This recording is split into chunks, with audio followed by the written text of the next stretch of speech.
Where are we? Dunedin School Art. You guys know it already. Thank you. The name of the exhibition is Birds of Passage, and that's quite sort of layered. The term means a migratory bird which only goes to one location for a small period of time. So that sort of goes into the experience of being Australian South Sea Islander and sort of not really ever having this place of belonging, that sense of belonging and that sense of where do we belong to, what is home. And it also talks to my use of feathers, crow's wings in the exhibition. So, yeah. That's Birds awesome. of Passage. So where did you grow up? I was born in northern New South Wales in a town called Murwillumbah. I lived there for 8 years.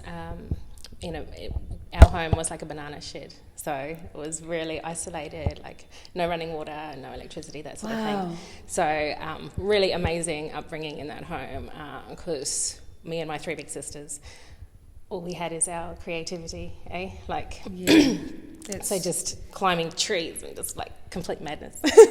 And then moved to Townsville. I should mention that we were the only brown family in that town, so it was incredibly racist. Just a small part of it. Moved to Townsville in North Queensland, and where a lot of my family was, like a lot of my first cousins, huge Indigenous population. It was amazing, heaps of brown bodies everywhere, and that was like, oh my gosh, this is where we belong, after being not having that place. What a polar experience. Completely, at 8 years old. Yeah, wow. And then, of course, that's not even touching on the fact that, like, me and my sisters are all different complexions and have all different lived experiences because of that. And then, but then that sort of started to unravel that.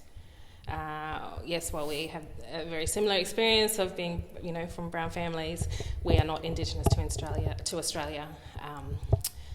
That we were excluded from a lot of events and things as kids because we were South Sea, because we weren't Indigenous. That these after-school homework programs and things like that. Just to give an example, like my cousins would try to get me to go, and it was like no, Bub, like you're not Indigenous, you're not Murray, you're South Sea. Like, so that sort of was quite, I don't know. You're disenfranchised. Yeah, like It's so it was always the like land that you grew up in. like always trying to find like where do we slot in, and so I think that's when I started to really like what we always knew we were South Sea, but what that means started to unravel at that sort of age, and that's when I had all of these questions for Mum, like. What, I know we're South Sea. What is that? Like, what does that mean? Why aren't we from here? How did we get here? And that's when Mum sort of started to, have those conversations a bit more in depth. In a nutshell, we are the descendants of those people arrived in Australia from around the Pacific, in particular islands. You've got a wonderful map. I think we might actually put that map into the footage, but. Solomon Islands, Vanuatu, New Caledonia. Some people ended up in plantations in Fiji. Some people ended up in plantations in Samoa. So it was a horrendous thing for Pacific peoples to be uprooted from their homes. And for many, Queensland was one of the biggest plantation places. Is that right? Yeah, because the sheer amount of land that was in Queensland and the sun. And so cotton didn't take off. So for our viewers who may not be up to date with the history of South Sea Islanders, can you maybe explain what that history is, just briefly, if you can? Well, as I say, it was started in 1847 initially. Daniel Boyd tried to start a cotton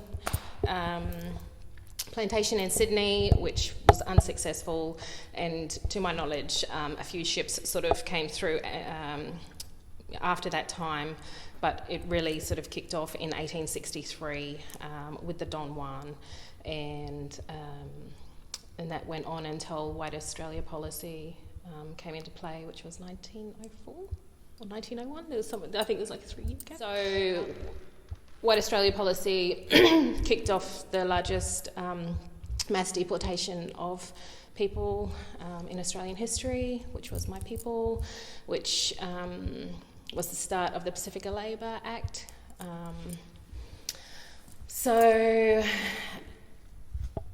Mass deportation of our people. But God, there's so complex, much. Isn't it? It's so complex and so layered and so complicated.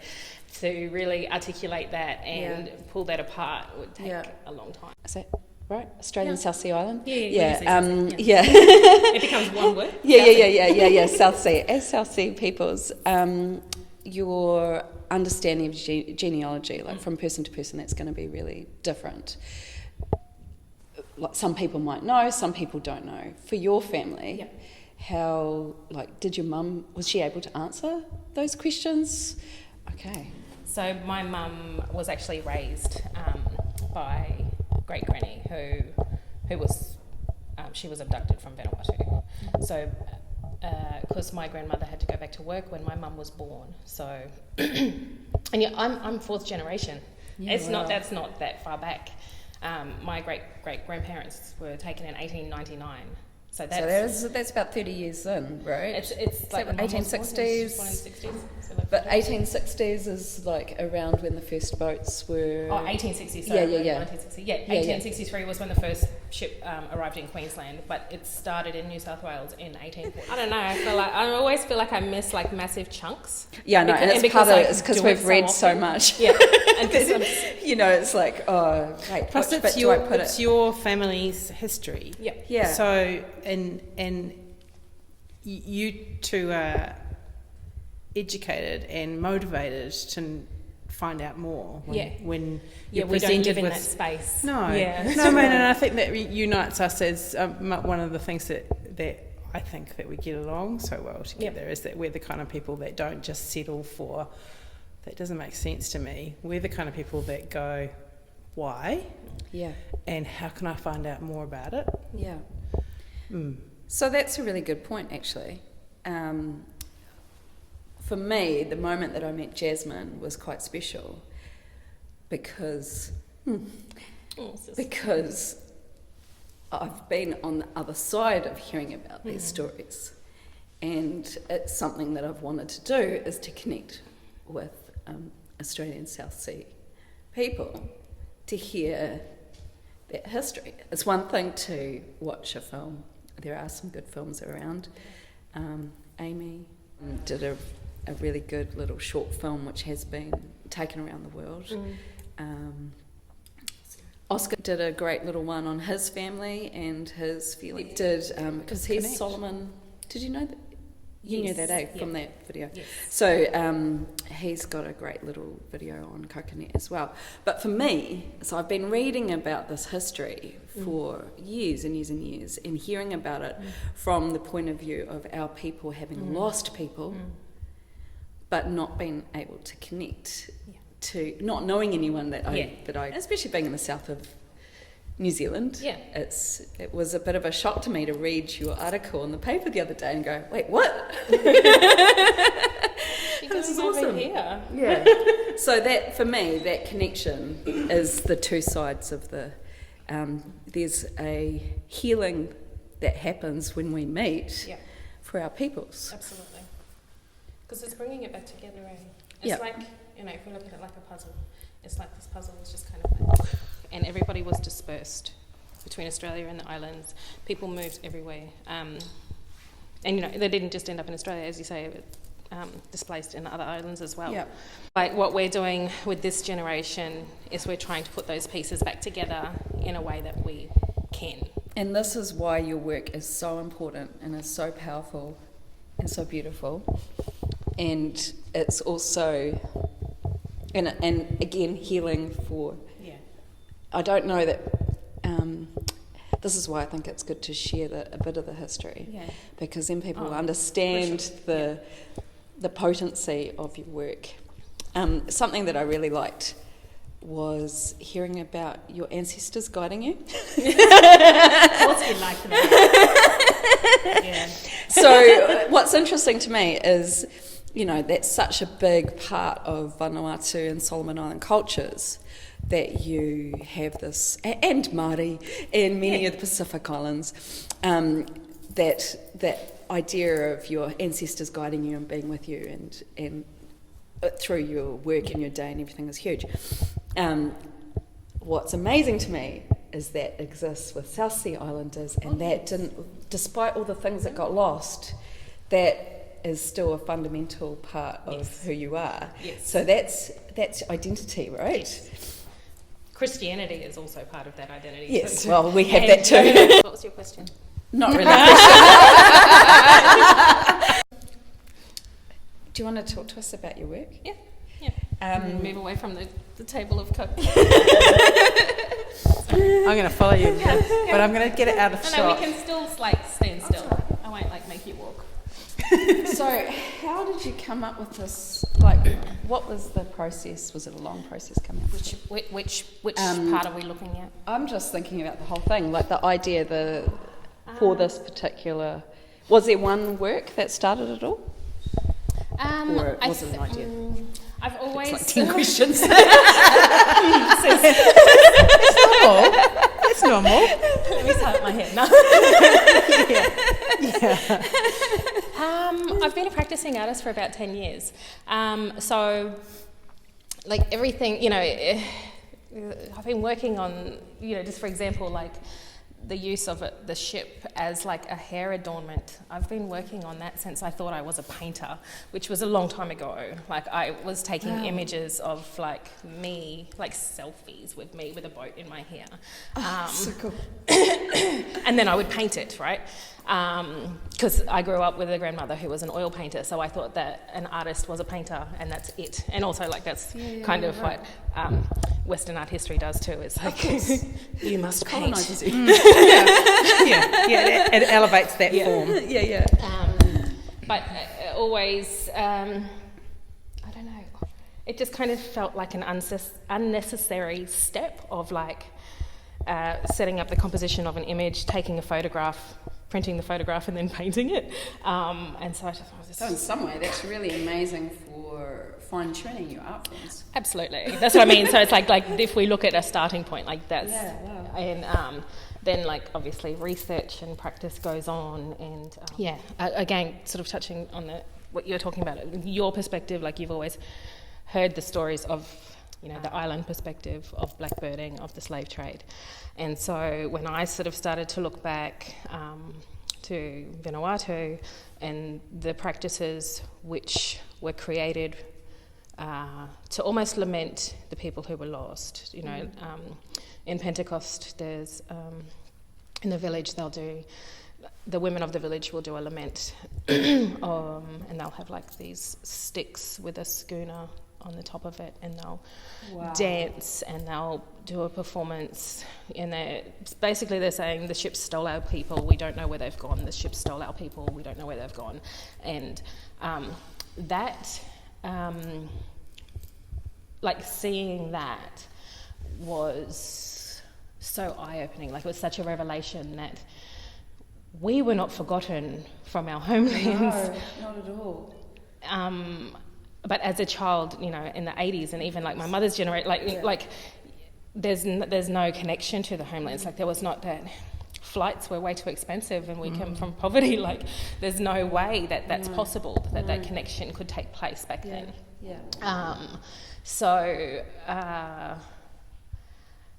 When I started to look at the way that these ships were being used from the homelands as well, and then from our perspective and the colonial perspective as well, I don't know, I'm kind of ranting. No, it's cool. It makes complete sense. Total sense. About the actual methods, your methodology. How did you do this? So yeah, that's photography started in, as I say, through the painting, but in Queensland, the archives and like the state libraries and things like that, every year on our anniversary of the government's acknowledgement or recognition of South Sea Islanders, which only happened in the year 2000, is when we got our recognition. So every year we'll sort of do, yeah. It's crazy. Easy for the win. Yeah. So usually around that time, in August, the archives will sort of, it's called a white glove experience, which is really needs to... roots. I don't know. Indigenous is a complicated word for me, to be honest. And this changes from person to person within my community. I do not speak for everybody. Yeah. But like in Vanuatu, they started, I don't know what you'd call it, but where Australian South Sea Islanders could apply to be citizens of Vanuatu. So my auntie went through that full process. Oh, like wow. my auntie feels very connected. Yeah, very connected. That is her homeland, and so interesting. You know. Yeah. I mean, but I don't like. It's not that I don't feel like Vanuatu is home. Yeah. But I don't feel like I have the right to be claim that as Indigenous. your, like I don't know what it feels like to have that like this is mine. You know, like that I see here, like with Māori, and that I see back home with like Murray. Do you think that because you haven't actually been back to where your family haven't been back to our ancestral island, but I've been to the mainland. You're going to do that, aren't you? Yes. Okay, good. Yeah. We'll talk after that. Okay. Why I say that is because there's power in the, I feel. Yeah, again, and it's that not there's saying... power in the land from your ancestors that were in that land. Totally. I think what maybe I just don't tune into you can't yet. But what I feel about being home in Vanuatu, because that is one of my homes, even though I sound like I just contradicted myself. No, because I totally get it. The people. The the way that my people are. I'm like, this is why I'm like that. This is why and that like just I can everything. I'm like, oh my gosh, there's nothing wrong with me. It's just this is where I come from. This is my anything people. wrong with you. No, but You know, so it's about that word. So let's just ditch that word. It's one of your homes. And that's just as beautiful, really. I think it's interesting because I just went back to Scotland. I'm fifth generation New Zealand. On my dad's side with Scottish roots. And there was, when I was on that soil, there was a connection I felt to my people. I'm not Indigenous to Scotland, but there was definitely, without a doubt, connection. So I, in some way, can relate to what you're saying about that. Yep, we all stand in many places. That's right. I'm looking forward to visiting those other places too. Yeah, that's right. Super excited about being able to afford it one day because it's not a cheap trip. Just one of our raison d'etre is to critique museology for its ethnocentricity. That's what we do. So we feel your pain. So good work, team. What a white glove experience is for South Sea Islanders is the institutions will get out all of their South Sea Islander collections. So basically anything which could possibly have images or documentation of our ancestors within it, and they'll lay it all out on their massive tables. They'll close down the research room and invite us all in, and we go into that space. And they'll hold, like the curators will hold little seminars where they teach our elders how to search, how to use the search engines. And that's how we look for our people. That's how we look for our place to belong. And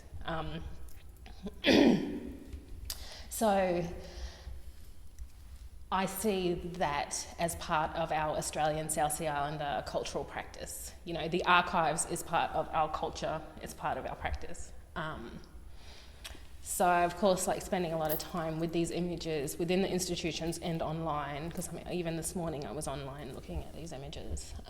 Checking in. Yeah. And it's, Touching you know, base. it's really hard to leave them there. Yeah. Of course it is. Yeah. You know? That's why you keep them warm Yeah. by going to visit them. So this is kind of like my way of, Yeah. yeah. Ringing That grandma. kind of touches on something that I'm not sure if you said or if you said the other day, but many of your generations were, tell me if I'm wrong, when they died, were they buried in plantations? So it means you don't actually have a place to visit them. No. So as soon as you said that, that was my feeling of how you connect to them, because you can't connect to them through an actual physical space. I mean, my family are quite fortunate in that regard. My great-great-grandparents are buried in a cemetery. And of course, it was at a time where, you know, we were all heathens, and laws were in place so that we couldn't be buried in city cemeteries. So, therefore, yeah, mass graves and plantations. And with the deportations, that adds a layer of, you know, we've got all of these images of people who then were displaced yet again, and, you know, we've got an image of them, but we don't know what happened to them. We don't know if they've got descendancy, because these are all unknown people. Nameless, I should say, nameless people. And like one of the most bittersweet things is like when you're in those spaces with our people, is like when there's like, oh look, this looks like, you know, Bevan, or and it's like, oh yeah, like, and everybody kind of, and we try to locate through like facial recognition, you know, Because and it's like, a thing. it's a, Yeah. even in the islands, I like see like, you know, they're like not my family, but like our, you know, well-known families like from North Queensland. I'm like, oh my gosh, that looks just like so and so. You know, That's a game I've been playing in Te Cool. The game is called Are You My Rally? Oh, that's so heartbreaking, eh? No, it's fun. This is what we do. It's okay. Deportations. What dates did that start? Oh, Do you know? Or roundabout? well, I think So I'm trying to like they- match it with I our think history they as well. ceased all of the trade in like 1901, and then I think the deportation started in like 1904. But I could be wrong. But it's all around that, like the early 1900s. So, and you know, it was also that white labourers could have those jobs, because it was seen as South Sea Islanders were taking positions which white people could have. Now that the sugarcane is thriving, well established, now white labourers could take over, because they thought they were going to die if they did that labour. They literally thought they were going to die. That was for Establishing the plantations. Oh yes, yeah. They forgive me, like in newspapers, there's like titles like it's niggers' work, like white people will die, like that's all through the papers of that time. So yeah, that was so. Could you tell us about the women? Yes, in the I was going to say that the Tautai. The amazing. This is what they would call 3 generations of madness. This is my daughter and my mother and myself. So I use I'm a wet plate photographer. So I really wanted to play with that idea of time, and spending so much of my time in the archive and looking at these images. I'm not trying to insert myself in history, like I'm not trying to insert these images in history, but the medium does that anyway. People are confused as to what they're looking at, you know. When I was at the printer the other day, he was trying to give me a lesson around photography. It was really interesting. And he was like, oh, you know, these photographs, you know, you just don't get people dressing like this anymore. And he was going on a bit of a tangent, and I said, bro, this was last week. I said, that's me, my mum, and my daughter. So it does that anyway. Oh God, you've got a name and shame him. Oh yeah, no, you do. So I make most of my costumes, and this is about, I guess, my imagined Australian South Sea Islander identity. Like if I take us out of those cane fields, if I take us into a different, if I take us into another space, like in my imagination, like, and the way that like wealthy aristocrats were documented, you know, because I also spend a lot of time in their archives searching for threads of my family, which is a whole other layer of sadness and grief. But so this is kind of my imagined culture of like materializing what it is that we've got, because you know we never had our island culture. So good. Thank you. Oh, thank you so much. I feel so privileged. We all feel privileged. Just gorgeous to be a recipient of new, however confrontational the information is, new knowledge that locates us in our ocean. Yeah. Is as rallies. Yeah. That's Here right. I go playing Are You My Rally? On my own. We could be. I think you three have the best here. That's the game I play. But it's actually more than, we've talked about it, it's more than how we look, it's how we feel. Yeah. Jasmine, thank you so much for sharing with us, because, I mean, it's everything, really. And I just feel privileged that we've been able to meet. And I feel like you're freeing so many people through your work. So thank you. Thank you. Thank you. Stop crying now. No, we're not going to stop crying, are we? No, it's impossible. Yeah, stop crying. Yeah, stop crying. No. Oh, man. It's probably not your regular.